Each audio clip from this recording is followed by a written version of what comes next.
ஐரோப்பிய தமிழ் வானொலி உறவுகளுக்கு இனிய வணக்கம். வள்ளுவர் வாக்கு. துறந்தார்க்கும் துவ்வாதார்க்கும் இல்வாழ்வான் என்பான் துணை. பற்றற்ற துறவியர்க்கும் பசியால் வாடுவோர்க்கும் பாதுகாப்பற்றவர்க்கும் இல்லற வாழ்வு நடத்துவோர் துணையாக இருத்தல் வேண்டும். தொடர்வது வரலாற்றில் இன்று. ஜனவரி 13 கிரிகோரியன் ஆண்டின் 13ஆம் நாள். ஆண்டு முடிவிற்கு மேலும் 352 நாட்கள். நெட்டாண்டுகளில் 353 நாட்கள். நிகழ்வுகள். 1658 இங்கிலாந்தின் இராணுவ மற்றும் அரசியல் தலைவருமான ஒலிவர் குரம்வெல்லுக்கு எதிராக சதித்திட்டம் தீட்டிய எட்வர்ட் செக்ஸ்பி என்பவன் லண்டன் கோபுர சிறையில் இறந்தார். 1797 பிரெஞ்சு புரட்சி போர்கள். பிரெஞ்சு கடற்படை கப்பல் ஒன்றுக்கும் 2 பிரித்தானிய கடற்படை கப்பல்களுக்கும் இடையே பிரித்தானிய கரையில் இடம்பெற்ற மோதலில் பிரெஞ்சு கப்பல் மூழ்கியது. 900 பேர் வரையில் உயிரிழந்தனர். 1815 கண்டி போர்கள். பிரித்தானியர் கண்டியினுள் நுழைந்தனர்.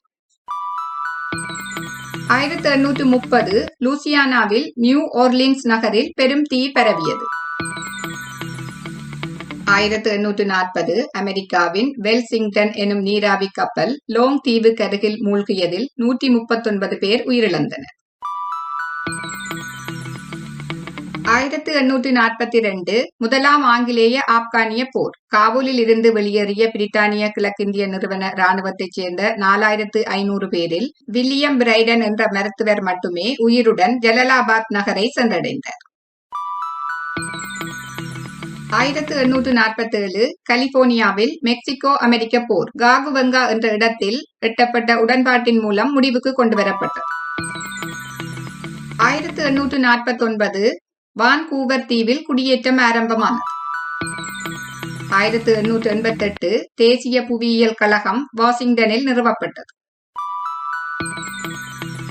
1893 அமெரிக்க கடற்படை ஹவாய் ஒனுலுவில் தரையிறங்கியது. 1908 பென்சில்வேனியாவில் ரோட்ஸ் ஒபேரா மாளிகையில் தீப்பிடித்ததில் 171 பேர் உயிரிழந்தனர். 1910 முதலாவது நேரலை வானொலி ஒலிபரப்பு நியூயார்க் நகரில் இடம்பெற்றது.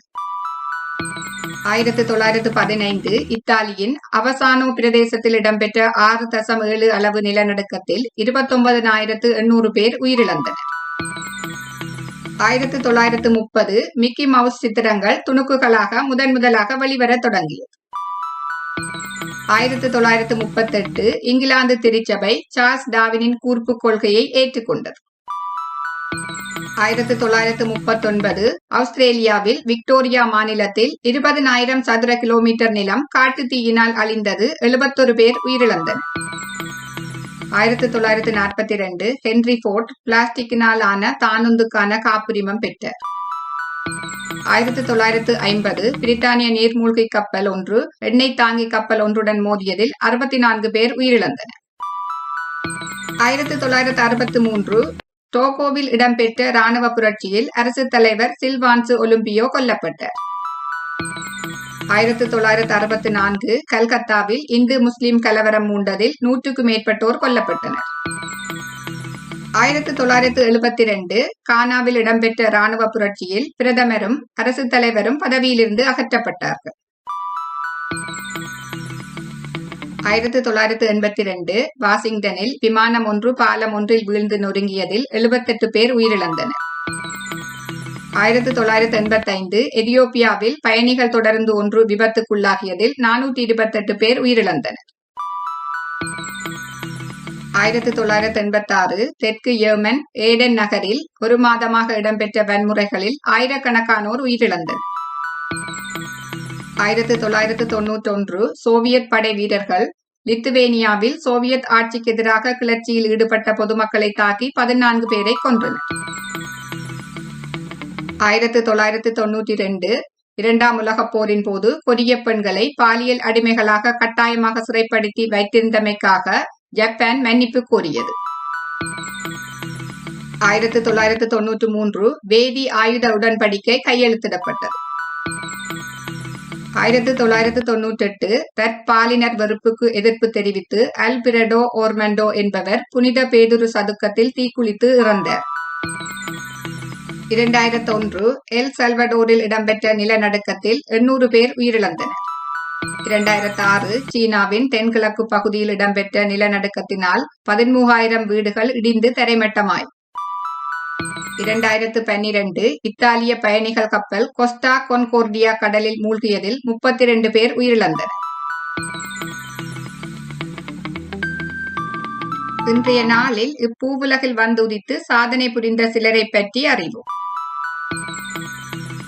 1858 லித்துவேனிய ஜெர்மனிய உயிரியலாளர் ஆஸ்கர் மின்கோவ்ஸ்கி மலர்ந்தார். ஜெர்மன் நோயியலாளரும் வானவியலாளரும் ஆவார். உலகின் முதல் கல்லீரல் அறுவை சிகிச்சையாளர் மின்கோவஸ்கியின் இளைய சகோதரர் உலக புகழ்பெற்ற கணிதவியலாளர் ஹெர்மன் மின்கோவஸ்கி ஆவார். ஹெர்மன் ஆல்பர்ட் ஐன்ஸ்டீனின் ஆசிரியரும் ஆவார்.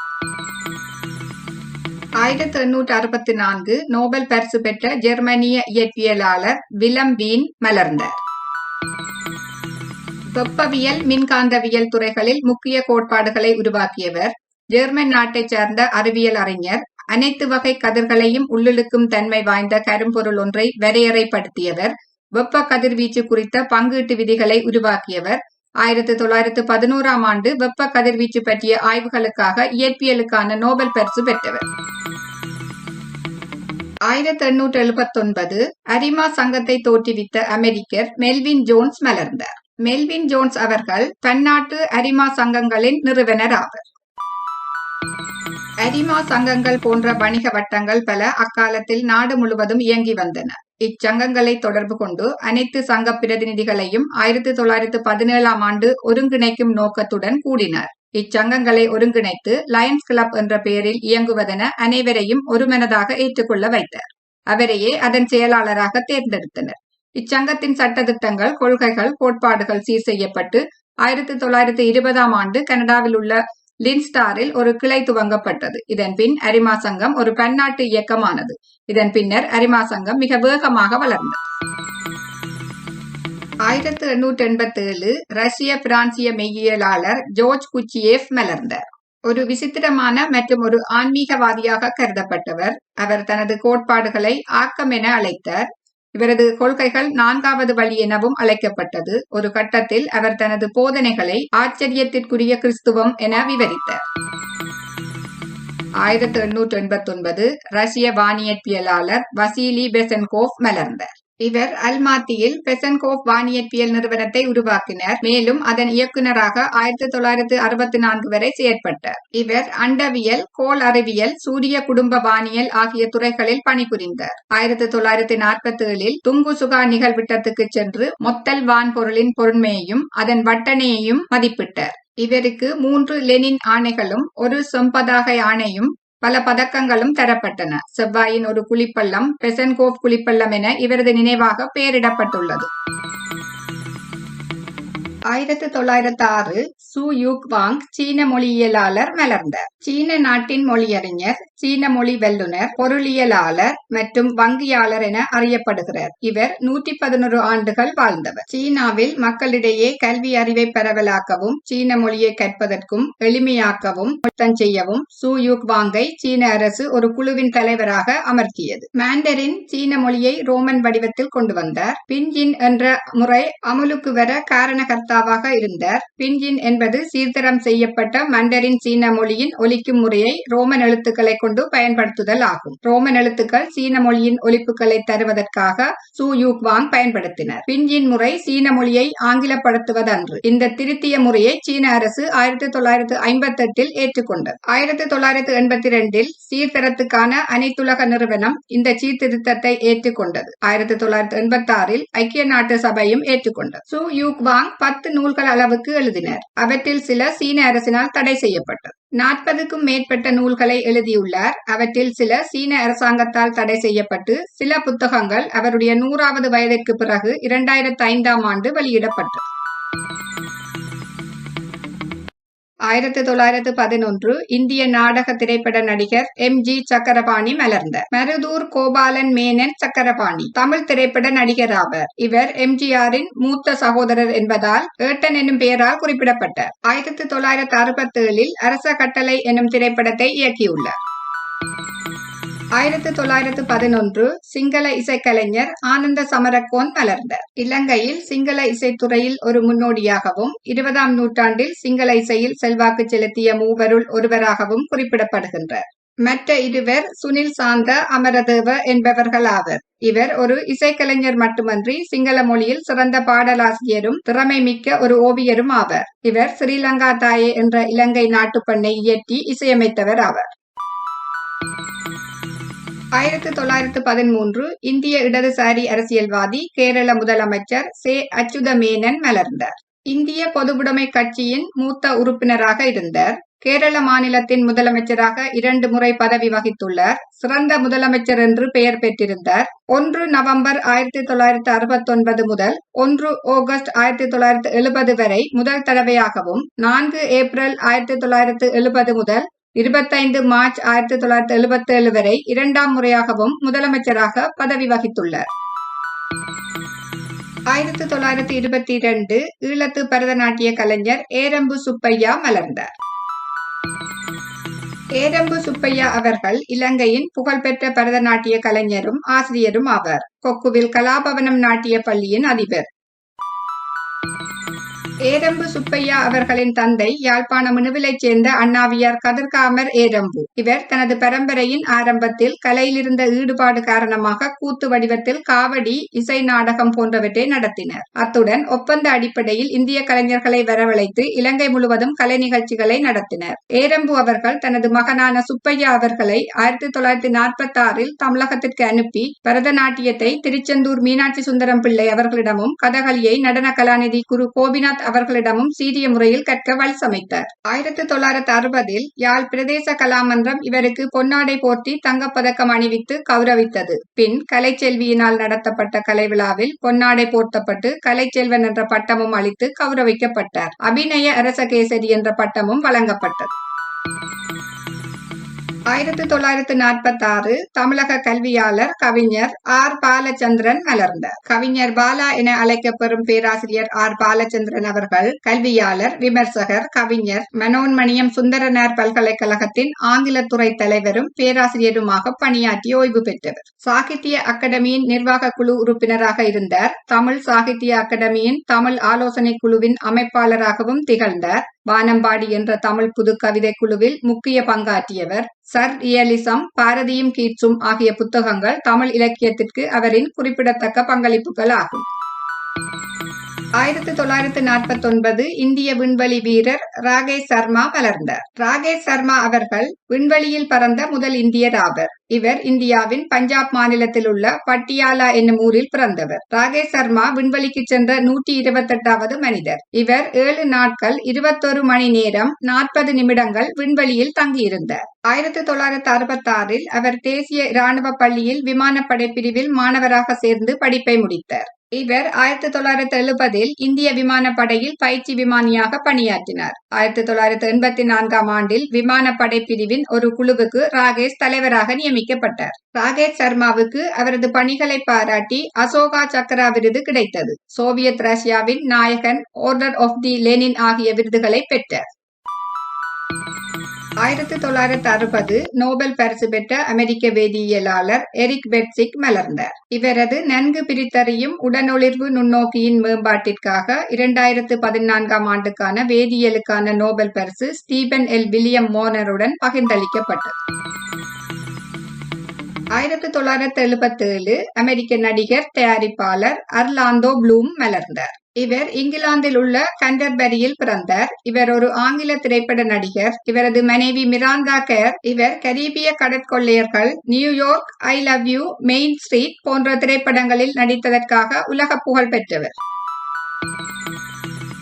1978 அமெரிக்க ஊடகவியலாளர் புள்ளி விபரவியலாளர் நேட் சில்வர் மலர்ந்தார். ஒரு அமெரிக்க புள்ளியியலாளர், தேர்தல் கணிப்பியலாளர், அடிப்பந்தாட்ட புள்ளியியலாளர், எழுத்தாளர். 2008-2012 ஆண்டுகளின் ஐக்கிய அமெரிக்க தேர்தல் முடிவுகளை புள்ளியியல் அடிப்படையில் சரியாக கணித்ததனால் புகழ் பெற்றவர்.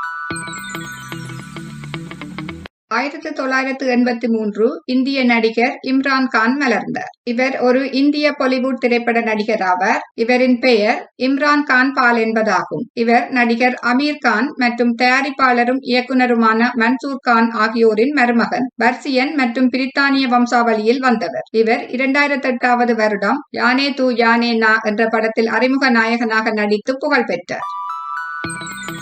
1990 ஆஸ்திரேலிய நடிகர் லியம் எம்ஸ்வர்த் மலர்ந்தார். இவர் த கங்கர் கேம்ஸ் பார்ட் 1 போன்ற திரைப்படங்களில் நடித்ததன் மூலம் பரிச்சயமான நடிகரானார். இன்றைய நாளில் இப்பூவுலகில் வந்துதித்து சாதனை புரிந்து மறைந்தவர்கள் சிலரை பற்றி அறிவோம்.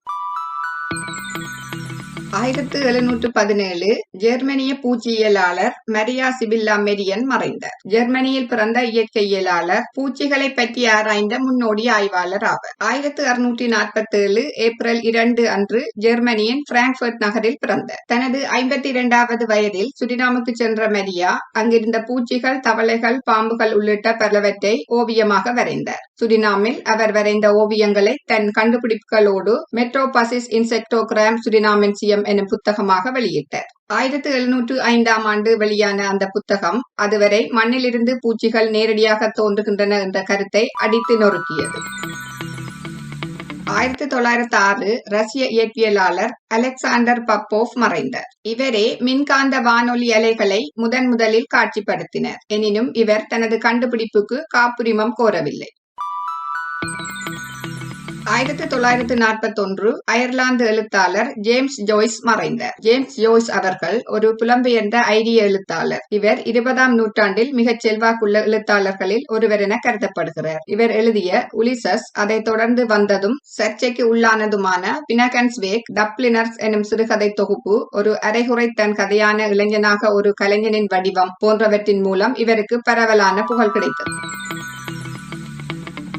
1977 துருக்கிய பிரான்சிய வரலாற்றாளர் ஹென்றி லங்கோவைஸ் மறைந்தார். பிரெஞ்சு திரைப்பட காப்பகப்படுத்துனரும் திரைப்பட தீவிர விசிறியும் ஆவர். திரைப்படங்களை பேணி காப்பதில் முன்னோடியான இவர் திரைப்பட வரலாற்றில் தாக்கமிகு நபராவர். 1950களில் பாரிஸில் இவர் திரையிட்ட திரைப்படங்கள் ஆக்குனர் கோட்பாடு உருவாவதற்கான கருத்தியலை வழங்கியதாக கருதப்படுகின்றது. 2013 ஈழத்து எழுத்தாளர் கனகசபை சிவகுருநாதன் மறைந்தார். கனகசபை சிவகுருநாதன் அவர்கள் கசின் எனும் பெயரால் நன்கு அறியப்பட்ட பல்துறை எழுத்தாளரும் சமூக சேவையாளரும் ஆவர். சட்டம்பியார் என்ற புனைப்பெயரிலும் இவர் எழுதியுள்ளார். யாழ்ப்பாண மாவட்டத்தில் புலோப்பளையில் கனகசபை சேதுப்பிள்ளை தம்பதியினருக்கு மகனாக பிறந்த இவர் தனது ஆரம்ப இடைநிலை கல்வியினை உசன் ராமநாதன் கல்லூரி, அச்சுவேலி மத்திய மகாவித்தியாலயம், சாவகச்சேரி இந்து கல்லூரி ஆகியவற்றில் பெற்றார். 1940ஆம் ஆண்டு திருநெல்வேலி ஆசிரியர் கலாசாலையில் ஆசிரியர் பயிற்சிக்காக சேர்ந்தார். 1950ஆம் ஆண்டில் பண்டிதர் பரீட்சை எழுதி அதில் சித்தியடைந்தார். 1971ஆம் ஆண்டு தொடக்கம் 1978ஆம் ஆண்டு வரை சேவையிலிருந்து இளைப்பாறும் வரை உடுத்துறை மகாவித்தியாலயத்தின் அதிபராக கடமையாற்றினார். 90களில் சில ஆண்டுகள் மன்னார் திருக்கேதீச்சர கோவிலில் நிர்வாக பொறுப்பை ஏற்று நடத்தினர். இலங்கை ராணுவம் திருக்கேதீச்சரத்தை முற்றுகையிட்ட போது கோயிலில் கடமை புரிந்த ஊழியர்கள் எல்லோரும் வெளியேறிவிட்ட நிலையில் கோவிலை பூட்டி இறுதியாக அங்கிருந்து இவர் வெளியேறினார். 1963ஆம் ஆண்டு கொழும்பில் கடமையாற்றிய போது இலங்கை கலை இலக்கிய பேரவையின் தலைவராக விளங்கினார். இவர் தலைவராக இருந்தபோது இலக்கிய பேரவை பல இலக்கிய விழாக்களையும் இலக்கிய கலந்துரையாடல்களையும் நடத்தியமை குறிப்பிடத்தக்கது. இறுதி காலங்களில் பம்பலப்பிட்டியவில் வாழ்ந்தபோது கொழும்பு தமிழ் சங்கத்தில் தன்னை ஈடுபடுத்திக் கொண்டார். அங்கு பால பண்டித வகுப்புகளில் இலவசமாக விரிவுரையாற்றினார். 1946ஆம் ஆண்டில் இலக்கிய துறையில் காலடி எடுத்து வைத்துள்ளார். இவரின் கன்னியாக்கத்தை ஈழகேசரி பிரசுரித்துள்ளது. ஈழகேசரி உருவாக்கிய எழுத்தாளர்களில் இவரும் ஒருவர். கசின் எனும் புனைப்பெயரில் முன்னைய இலக்கிய தலைமுறையினருக்கு நன்கு அறிமுகமான சிவகுருநாதன் அவர்கள் ஆரம்ப காலங்களில் ஈழத்தில் அனைத்து பத்திரிகைகளிலும் சிறுகதைகள், நாவல்கள், கட்டுரைகள் என நூற்றுக்கணக்கான ஆக்கங்களை எழுதியுள்ளார். கசின் அவர்களின் முதலாவது ஆக்க இலக்கியமான வண்டியில் வளர்ந்த கதை தொடர் புதினமாக 1947 ஆண்டில் ஈழகேசரியில் வெளியானது. அப்புதினத்தில் அவர் கையாண்ட உத்தி காலத்தின் புதுமையானதாக சித்தரிக்கப்பட்டது. பிற்காலத்தில் சகட யோகம், ராசமணி சகோதரிகள், இதய ஊற்று, தேடி வந்த செல்வம் போன்ற பல இலக்கியங்களை எழுதியுள்ளார். கசின் அவர்களால் வெளியிடப்பட்ட நூல்கள் சில: நிதானபுரி, காதலும் கடிதமும், கவின் சிறுகதைகள். கனகசபை சிவகுருநாதன் அவர்களுக்கு அவரது இலக்கிய சேவையை பாராட்டி 1994 ஆண்டு இலக்கிய பேரவை யாழ் மண்ணில் விழா எடுத்து இவரை கௌரவித்தது. இவரது தமிழ் புலமையை பாராட்டி கொழும்பு தமிழ்ச்சங்கம் 1999 ஆண்டு நடத்திய புலவர் வித்துவான்கள் மாநாட்டில் இவருக்கு இயற்தமிழ் வித்தகர் என பட்டமளித்து கௌரவித்தது. 2000 ஆண்டு இவரது இலக்கிய பணிக்காக இலங்கை அரச கலாசார திணைக்களம் கலாபூசணம் விருது வழங்கி கௌரவித்தது. 2014 ஆண்டு தென்னிந்திய திரைப்பட நடிகை அஞ்சலி தேவி மறைந்தார். பழம்பெரும் தெலுங்கு மற்றும் தமிழ் திரைப்பட நடிகை, திரைப்பட தயாரிப்பாளர், லவகுசா திரைப்படத்தில் சீதையாக நடித்து புகழ் பெற்றவர். அஞ்சலி தேவி என்ற இயற்பெயரை கொண்ட அஞ்சலி தேவி ஆந்திர மாநிலம் கிழக்கு கோதாவரி மாவட்டத்தில் பேத்தாபுரம் என்ற ஊரில் பிறந்தவர். 1936 வெளியான ராஜா ஹரிச்சந்திரா என்ற திரைப்படத்தில் குழந்தை நட்சத்திரமாக அறிமுகமானவர். அஞ்சலி தேவி நடித்த திரைப்படங்கள் சில: கணவனே கண்கண்ட தெய்வம் போன்றன. 2015 அமெரிக்க இயற்பியலாளர் மார்வின் டி கிரார்டோ மறைந்தார். இவர் ஓர் அமெரிக்க குவாண்டம் இயற்பியலாளராகவும் அரிசோனா பல்கலைக்கழகத்தில் ஆய்வு பேராசிரியராகவும் இருந்தார். இவரது சாதனைகளில் ஒன்று 1960 ஆண்டில் டோங்ஸ் கிரார்டோ எரிவாயு இருப்பை ஊகித்து கண்டுபிடித்தது. 2004 இந்த டோங்ஸ் கிரார்டோ எரிவாயு உருவாக்கப்பட்டது. மேலும் அதன் பண்புகள் அளவிடப்பட்டு கிரார்டோவின் ஆரம்பகால கணிப்புகள் உறுதி செய்யப்பட்டது. 2016 இந்திய விடுதலை போராட்ட செயற்பாட்டாளர், அரசியல்வாதி G.A. வடிவேலு மறைந்தார். ராசகோபாலாச்சாரி மற்றும் காமராசருடன் நெருங்கி பழகிய தமிழ்நாடு அரசியல்வாதி. சமுதாயம் மற்றும் புதுவாழ்வு போன்ற செய்தி பத்திரிகைகளை நடத்தியவர். 2016 இந்திய தரைப்படை தளபதி J.F.R. ஜேக்கப் மறைந்தார்.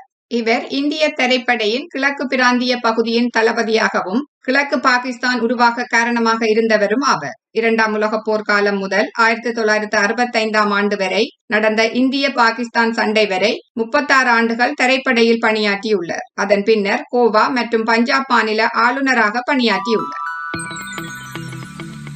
இன்றைய நாளுக்கான சிறப்பு: கேப் வர்டியின் ஜனநாயக நாள்.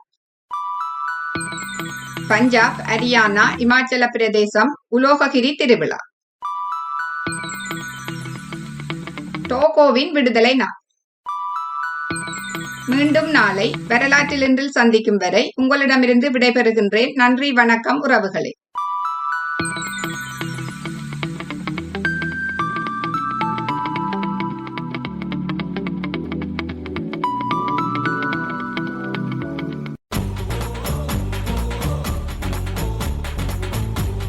பதினாறாம் ஆண்டில் ஐரோப்பிய தமிழ்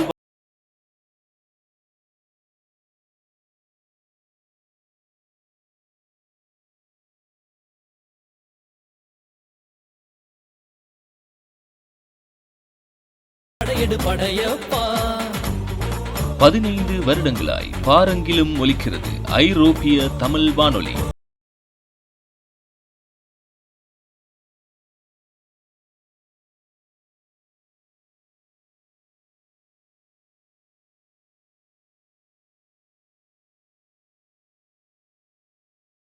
தளராத துணிவோடும் பணியாத மிடுக்கோடும் 15 ஆண்டுகளாய் நடைபயின்று 16ஆம் ஆண்டில் அடியெடுத்து வைக்கிறது ஐரோப்பிய தமிழ் வானொலி ETR FM. வெட்டிக்கொடி கட்டு, மலைகளை முட்டும் வரை முட்டு, லட்சியம் எட்டும் வரை எட்டு, படையெடு படையப்பா. சுவிஸ் ஜூரிஷ் மாநகரில் தங்கச் சுரங்கமாய் மிளிரும் NS jewellery and textiles.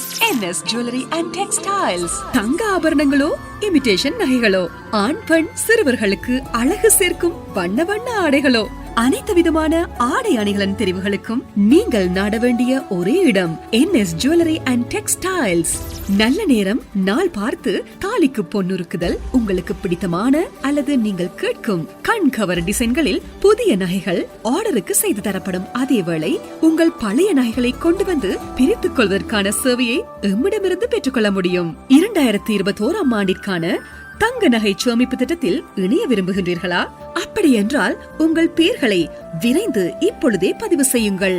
NS jewellery and textiles, நாய்கச 58 8005 ஜூரிஷ், சுவிட்சர்லாந்து. தொலைபேசி 0444406050. தொலைநகல் 0444406052.